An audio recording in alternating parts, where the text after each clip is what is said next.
actually to people in NC to sit here and enjoy the wonderful evening.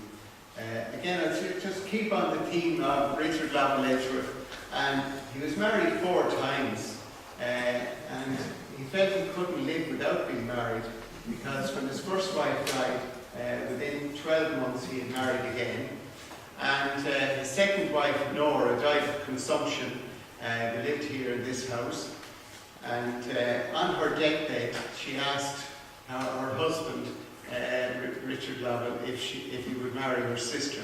So, and it was frowned on by the Church of England at the time, but they found a way around it and they married. And it was a very happy marriage. And he had 22 children altogether. And he married his final wife, Frances Beaufort, on the 31st of May, 1798. So it was a revolutionary time here in Ireland. And he wrote to his friend Erasmus Darwin. And again, a small little story. Erasmus Darwin was writing a letter to Richard Lovell Edgeworth at his desk in his home in Lichfield when he dropped dead of a heart attack. But Richard Lovell wrote, when he married Frances Beaufort, his final wife. She was 30 years younger than him, and she was a sister of Admiral Beaufort of the Windscale fame. And another quirk in it was that Sir Francis Beaufort himself was married to a daughter of Richard Lovell Edgeworth. And he wrote to Darwin, he said, "I'm going to be married to a young lady of small fortune and large accomplishments. Compared to my age, much youth, not quite 30, and more prudence, some beauty, more sense, uncommon talents, more uncommon temper, liked by my family, loved by me. If I can say all these 3 years hence, shall I not have been a fortunate, not to say a wise man?" So I'd now like to call on Paul McVeigh. Paul has a very extensive bio. I said to him earlier on, I wasn't going to say too much about him, that you could read about him in the catalogue. We're delighted to invite him here to Edgeworthstown. Paul began his writing career in Belfast before moving to London. He is an award-winning writer, and his work has been performed widely on BBC Radio, the Edinburgh Festival and the West End, where I presume Noodle's character Bella performed at some stage. So we're now going to call on Paul to announce the winners and afterwards to give us a flavour of his own work. Thank you.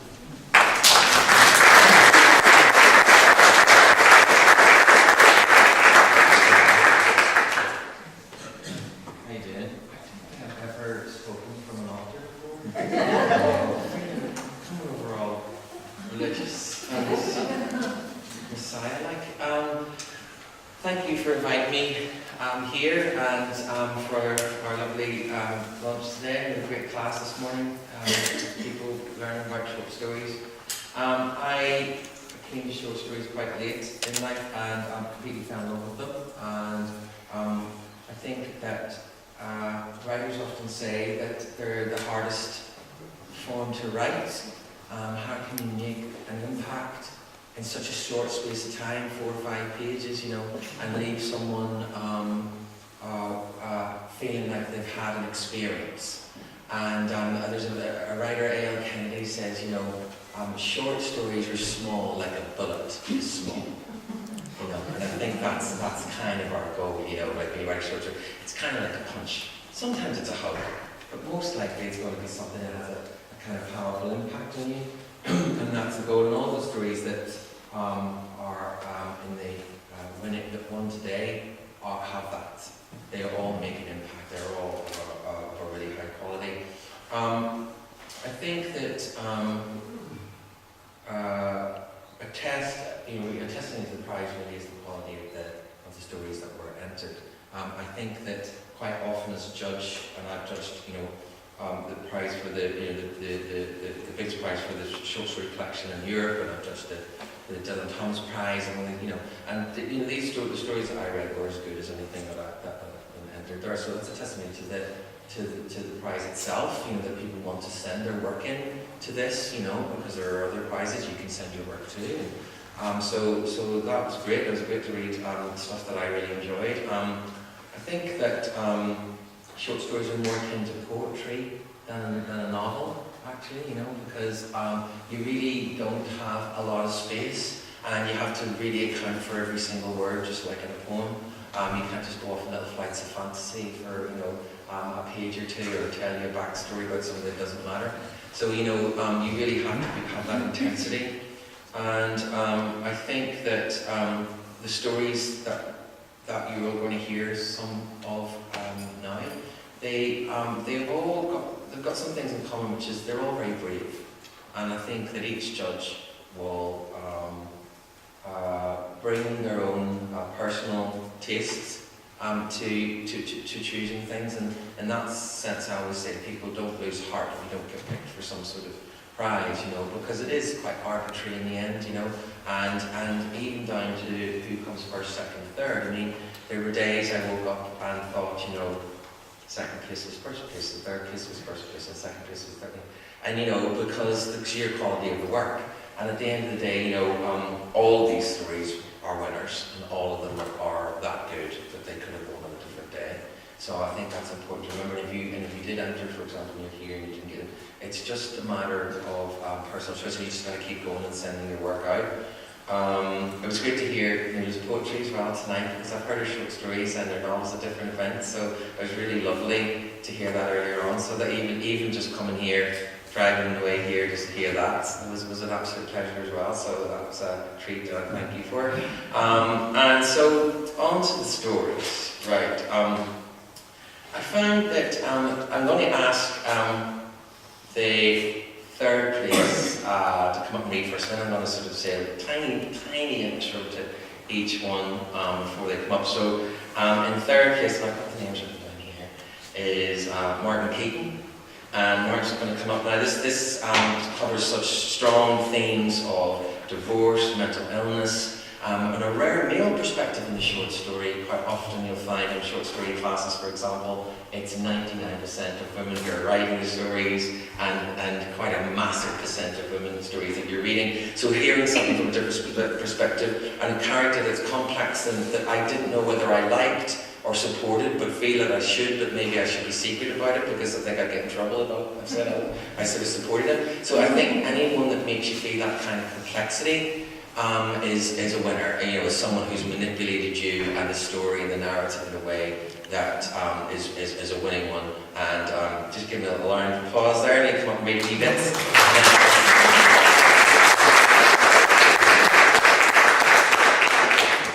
Thanks very much, Paul. Just say a few words, settle my voice first.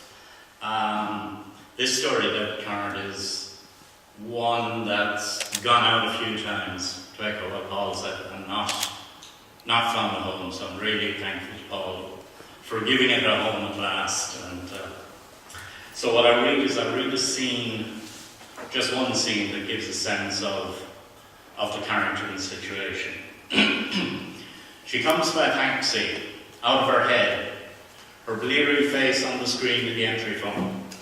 A fat guy with a taxi medallion around his neck is standing beside her. "Pay the taxi, let me in and pay the taxi," she shouts.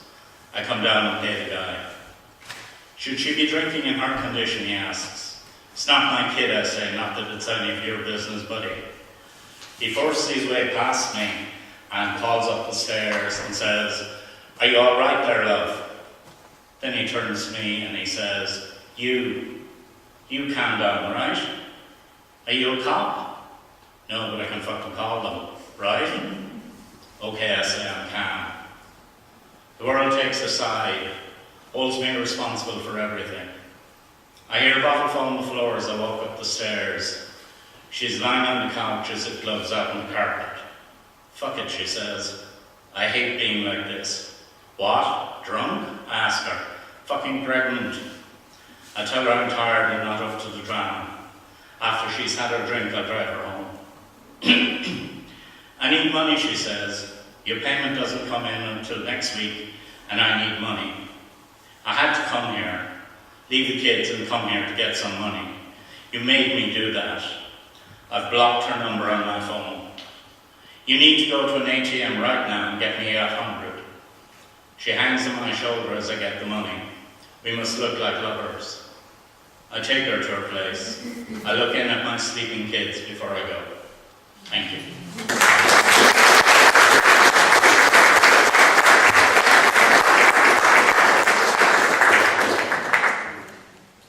Can't swear in front of our lady. Sorry, I just don't know what's going to happen to you now. Not fortunately, I mean, the stories I've chosen are brave stories, and they're strong, and they make brave choices about the language and the people that they talk about. People that are often ignored in stories and in the nicer world that we live in. And there can be a sort of whitewashing, literally, of character and story and voice, and we read just such a lot of stories that are about nice people and gentle stories of, that are kind of, well, I think kind of decades old. There are new voices and there are new ways of telling stories, and there's people whose voices have been ignored, people who are poor, people who live in, whose language isn't pretty, whose lives aren't pretty. They're actually quite ugly in a way, but actually I think that what people forget, that there's beauty in everyone's lives, even if they don't sound in a nice way or speak in a nice voice, that they're equally, it's equally important that their voice is heard and their stories are told. And this is another story which really, it's a story that really stood out for me. It's not even working class boys, but the underclass. People who are out of the system, people who don't work, who are homeless, people who don't have anything other than waiting for money to come through, so that, and they're addicts and outsiders, and I think that it's necessary for us to widen our experience, and we often ignore those people on the street or who hang out in that part of time, and we certainly don't read about them in terms of how they tell their lives. We might read opinion pieces about whether we think they should be there or not, or moved on or not.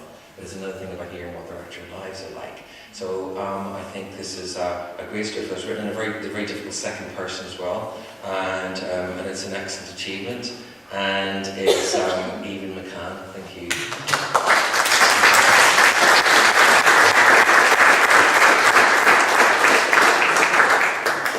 Thank you very much, Paul, and thanks to the Society for having a short story competition.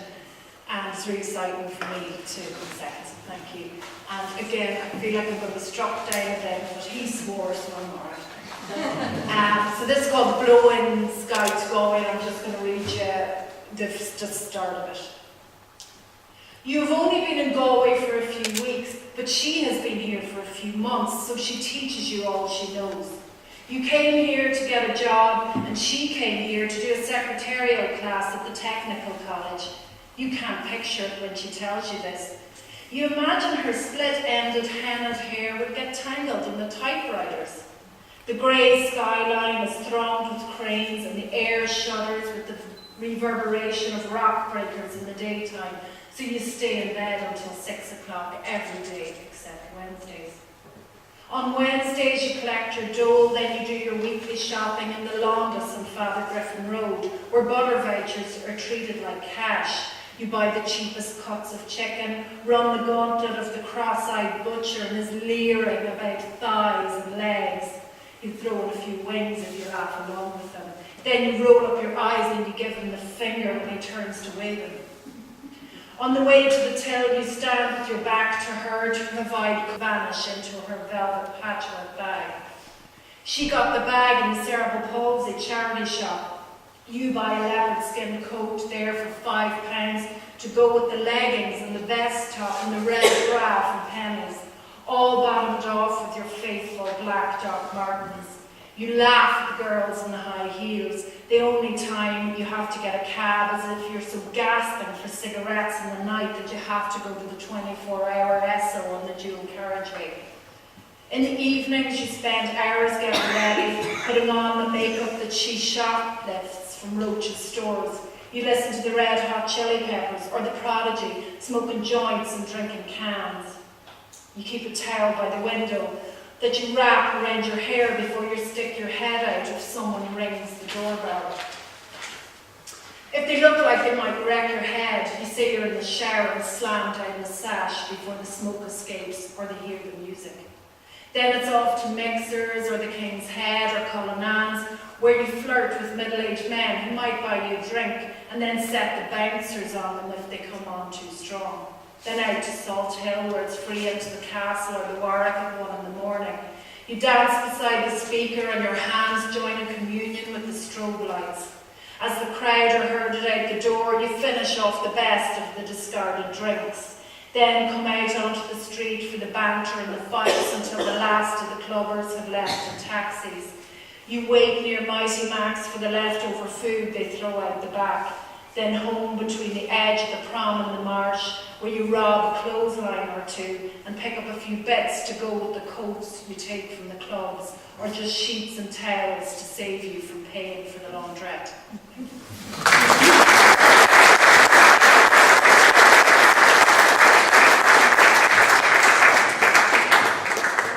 Such a brilliant story, and if you read on, it's really is an excellent piece of work, and really could have won this or another prize. It's really is excellent. Yeah, I read a lot of stories. For one, editorship, I think, of Southward, I remember writing 850 for just one edition of picking 4 stories out. I've read for prizes, the London Prize, and I've set up on the Short Story Festival. I 85 writers from around the world, and some writers I read 5 collections of theirs, plus all of theirs. So I read a lot of short stories. So I'm very hard to please. I'm even harder to impress, and it's almost impossible to surprise me. I think this story begins quite gently, and then it goes places that just give you that chill, and at the end as well, you know, a writer on occasion makes a choice that is just not the choice that anyone else makes, or most people, or 99.9% of other writers make. And though that's the mark of a writer, that's the mark of a writer who's going to make it, who's going to write something important one day that we'll all know. And I've no doubt that all 3 of the writers that were chosen tonight, partly because I'm actually quite pleased with myself for picking them, that I think that all 3 of these writers are destined to be published and in an impressive way in the future. I'm really excited that you're going to hear a bit of this. I think that, you know, to really feel it, you would need to read the whole story, but I hope that you will enjoy this little snippet that Marie Kenny is going to read of her prize-winning first place story. Marie, are you here? I think you're here this morning. I saw you. There you go. Come on, you. Well done.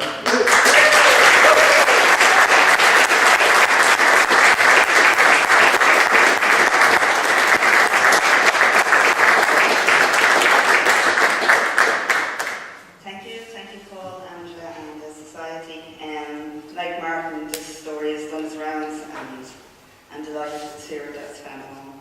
I'm going to read basically the end of it, so here we go. Oh, sorry, the narrator was a 13-year-old girl. It got to be a pattern then. It didn't matter if it was raining or not. Same time, most days, the bus would haul away and Danny would pull up. Without a word, I'd open the door and get in. We took to driving around. Soon I began to get off the bus at an earlier stop, stating a new interest in walking to quell my mother's suspicions. Danny would be waiting. His jeep would appear from nowhere as the bus disappeared from sight. On Friday we took to go into the privacy of his house. It's Poets' Day, he'd say as he followed me around the empty house. Poets' Day? Yeah. Piss off early, tomorrow's Saturday. He'd laugh and I'd smile, not sure if he was teasing me or not. And I would look at him as he'd take my hands and lead me to the back room, wondering what it was that was in me that held his interest. It wasn't long before my mother got wind of where I was. I reckon it was Brie that wanted us out. She was like that. Go to confession, Mum said Saturday morning over the iron. I will not. For your granddad, Rachel, please. He's worried. The iron list is concerned. Thinking back now, the scandal maybe is a bit of a celebrity. The Gardaí called to my house, Noreen, the only female gardener in parish, sat in the good front room with me and Mam, asking questions that made me squirm inside and out. Mam held my hand the entire time Noreen was there. I concentrated on the growing slickness between her palms and wished they'd both let me go. I didn't say a word. Grandad couldn't bring himself to look at me. "It'll be all right," Mam said every time I was house. I was off school for weeks. A counsellor from Dublin began calling us to the house once a week and gradually explained the wrong that Danny had done to me. Danny disappeared. His face was in the papers. I cut it out and hid it under my mattress, only looking at it in small hours when I could hear Grandad snoring and Mam's soft puffs coming from the room next door. They found all sorts of weird stuff in Danny's house after he left. Again, Noreen arrived. Did he take photos of you? Did he take videos of you? Were there other men? Were there other children? Endless questions I wouldn't answer. I heard they found photos of other girls younger than me. In the photos, the girls were doing all sorts of things. The sick feeling in my stomach sent me to bed early. Mam sat in the duvet beside me. "None of this is your fault, Rachel. You're not responsible for those other poor girls." Her eyes filled up. "Jesus, if anyone's to blame, it's me for not paying more attention to my own child." There was no way to explain to her that it was jealousy making me sick. It's been 2 years now since Danny left. The house remains unfinished, empty, soulless. I look through its windows searching, and at night I twist and turn and search some more. Thank you.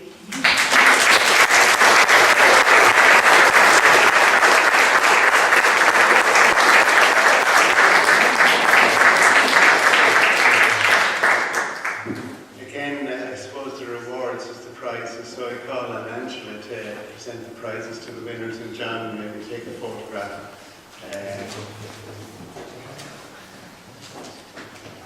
Just when I was saying this, there's an exhibition behind us. We in the society, we've been trying to spread the word of the Edgeworths, and last year the RDS put this exhibition together, and it was on display in Dublin for 2 months last year, and they kindly gave it to the society, so I'd just like to acknowledge the RDS.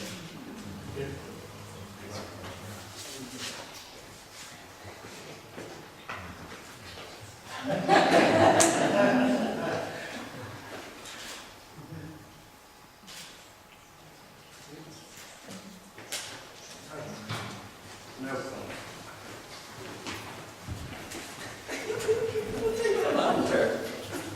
Sorry. Okay, I was going to read you the source group. I changed my mind. So I'm going to read you the beginning of my novel. Just a point I made earlier on about arbitrary competitions and things. I don't know, both the person for this saying that their stories have done the rounds and hadn't made it somewhere else. It just proves it to you, you know. You just keep going. Don't ever something small like someone's opinion change the course of your future, you know. Okay, so this is a novel called Good Son, and it's set in Belfast during the Troubles, and it's the voice of a 10-year-old boy. That's all you really need to know. I was born the day the Troubles started. Wasn't I, ma, says we. It was you that started them, son, says she, and we all laughed. Well, except our Paddy. And I put that down to his pimples and his general ugliness. It must be hard to be happy when you did things like that. I could almost feel sorry for him. Steamy, flower-smelling disinfectant fills my nose and joins the sweet-tasting frosties in my mouth as ma passes by with a tin bucket and the garden brush. Now, my ma only cleans the yard when something's up, and that would be my dad, as usual. Do you want a hand, mummy, says me. No, son, says she, disappearing out the back. She didn't even look at me. I'm worried about her after last night. Do you want a hand? Our Paddy mimics me in a girl's voice. You eat licks, says he. I tell my mummy and you, I say. I tell my mummy and you. He does again.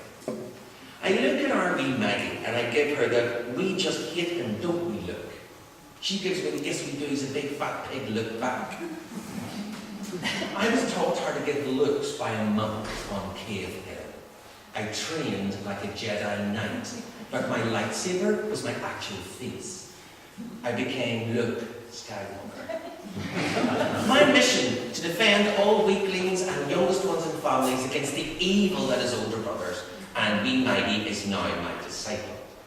To test her telepathy training, I send, "Don't worry about him, because he's going to be knocked down by a car, then a lorry will run over his head, making his eyes pop out." Wee Maggie smiles. She got it. I think we're actually twins, born years apart in some CIA supergenetic test tube type experiment. Paddy gets up, leaving his dirty bowl on the table like he's King Farouk. "Don't you believe that for Mummy?" I say. "Mummy's voice," says he. Paddy grabs his blazer in the back of the chair, and I raise my eyebrows at wee Maggie like victory's mine. There's mess in my mastery table though, so I run to the sink and wet the cloth and rush back before Ma comes in and kills somebody. Kill somebody equals me. Because even though I'm the good son of the family, I get the blame when wee Maggie does anything wrong because she's the youngest and I look after her. Wee Maggie could set me on fire and Ma would kick my head in for letting our Maggie near matches. Wiping the table, I see my reflection in the smoked glass. I look like the black babies we do collection for at school. Now, I usually give them creamed rice. We get free tins from the community centre because we're poor and because there's somewhere like a place called Food Mountain and it's made from tins of creamed rice and corned beef. I think it's in Switzerland. One day, I will be president of all Ireland. I'll be so kind and good. I'll bring all black babies to Belfast where there's free food for poor people and they can live in the new houses they're building at the bottom of our street. Now, I've only seen black people on the TV, apart from the ones starving in Africa. There's ones America stole to make slaves, which isn't very nice. But at least they give them some clothes, because you wouldn't be allowed to walk around America with no clothes on. Or Belfast. Maybe they live with the Protestants. I've already seen Protestants on the TV too. "Mickey, stop spacing out," wee Maggie tells me. "You're going to be late for school." "Ma, I'm away on," I shout out to the yard. "Did you get washed?" my ma shouts back. "Aye." And I look at wee Maggie through the doorway, pretend to pick my nose and wipe it on my jumper. She laughs into her hand because she thinks I'm like one of them from the TV, you know, like Laurel and Hardy or Abbott and Costello. We play them sometimes. She says it's not fair that we don't play any funny girl ones, but I say it's not my fault that girls aren't. Because if they were, wouldn't they be on the TV and have their own shows and things? I get on my horse and I ride in, dodging the chair and the table, I swerve around the half-open door into the living room, sideward around my dad's chair, and then past the sofa. "Champion, no wonder horse," I sing, saluting the TV, and then I gallop out the front door, wee Maggie running after me. "Don't be doing that on the street, Mick," wee Maggie says, like she's the one that looks after me. "I'm not stupid," I say. "Go you back in." And I push her back into the living room. The waste ground in front of the house becomes an open prairie, and the old knockdown houses on the right are now an abandoned gold rush mining track in the Wild West, and I ride champion off into the sunset. "Mickey Donnelly, what time do you call us?" says Mr. McManus. I'm in the doorway looking at my feet. "Sorry, sir." He's a funny figure, Mr. McManus, because he's saying that, but I know he doesn't really care due to my telepathic abilities. A power like mine comes in very handy, so you know when someone's really being real. He's pretending to be annoyed, so I'm pretending to be sorry. "Go and sit down, Donnelly," Mr. McManus says, going back to his read. There they are. It's the Hard Men. Starring wee Trin Macaulay, big Trin Macaulay, and co-starring Monkey Mackerley. It's a film about stupid people, how they do bad at school and beat the shite out of everybody that's got a brain cell. Come to cinema near you. Wee Trin Macaulay is staring at me while he's chewing a straw from one of our bottles of milk. He must have nicked it, because we haven't even had our milk yet. That's the kind of bad thing he does. He's shooting pure hate at me from his good eye. The other is pointing towards our display of Carrickfergus Castle. The bendy eye followed a bullet that grazed his face, and it decided not to come back. Well, so would I if I was that eye, having a look at that face in the mirror. There it is. Status report, Sean Post, aka Trinidad Head, under observation, Nugent by street last week. Posh, therefore probably a Protestant double agent. As who's ever heard of a posh Catholic? He has no mates, he thinks he's great. Conclusion, his guns. Sir, can I go to the toilet? Say. Darling, you shouldn't interrupt someone, it's very rude. I say. And I try to squeeze my belly and it's about to explode. And then I say, oh, I'm going to age and it's going to kill me like that. You know, like it's an agony, sir. And oh God, I'm going to die. Hold on, I'm only acting. I actually believed myself there. I'm not good. I should definitely be an actor when I grow up. Sir waves me out like a bored king. In the corridor, the class doors are open and the teachers look out as I rush past. At Mrs. O'Halloran's, I slow down and I look in. We have a secret, me and Mrs. O'Halloran. She looks up and smiles. Well, if it isn't Michael Donnelly. Come in a moment, she coos at me like a dove. I'm in love with Mrs. O'Halloran. I was the only one she got to take her notes to Mr. McDermott. She used to call me her wee currant bun, her wee pet, she said. She said it was different, not like the other boys. I bought her a necklace on my last day in first class. It cost me one whole 50p. And it had a little golden heart, and on the back it said, I love you. Now class, I want you all to have a look at Mr. Michael Donnelly, she says, her hand on my shoulder, making the skin fizz. He's one of, in fact, he is the finest pupil ever to come out of Holy Cross Boys. Now, I'm completely scalded. I take a massive reddener, my face is burning like a slapped arse. Said, man, piece of grammar school. It doesn't surprise me at all. You see, class, this is what you can achieve at this school with hard work and determination. She beams at me. You know, she's right about me. I am determined. I've got a plan. Get away from this school. Get smart. Get to America. Get rich. Bring me Maggie, my mummy, over to live with me in my penthouse. Thank you, Mrs. O'Halloran, says me, in my good boy voice, to prove to her class she's right about me. You'll be sorely missed around here, she says, smiling. She whispers, make sure you come see me before you leave today, won't you, Michael? Yes, Mrs. O'Halloran, says me. Now I'm completely on fire like a human petrol bomb. I kick the leg of her desk, smile and speed walk out of there. I do want to grow up and make all my dreams come true, but mostly I just want to be back in P3 with Mrs. O'Halloran. Thank you.